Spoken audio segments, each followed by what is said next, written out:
Section 9. The President attempts to have K.T. McFarland create a witness statement denying that he directed Flynn's discussions with Kislyak. On February 22, 2017, Priebus and Bannon told McFarland that the President wanted her to resign as Deputy National Security Advisor, but they suggested to her that the administration could make her the ambassador to Singapore.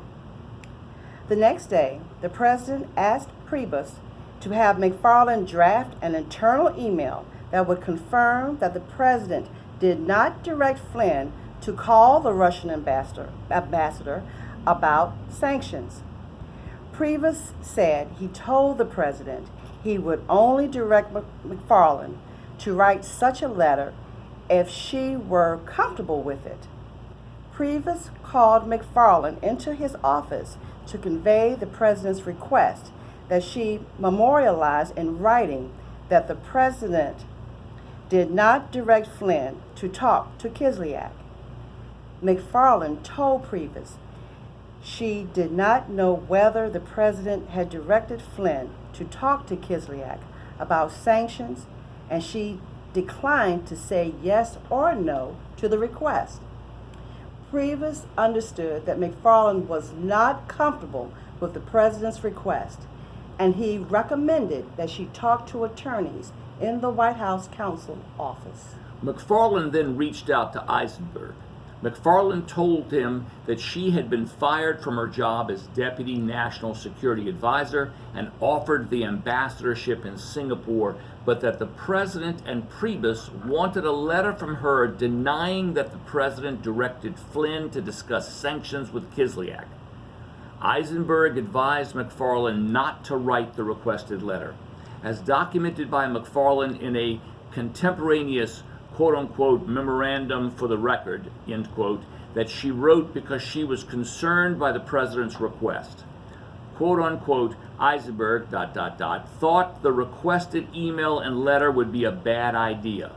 From my side, because the email would be awkward, why would I be emailing Priebus to make a statement for the record?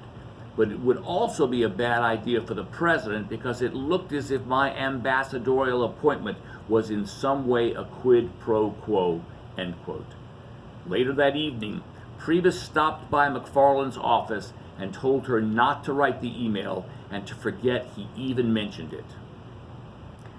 Around the same time, the President asked Priebus to reach out to Flynn and let him know that the President still cared about him.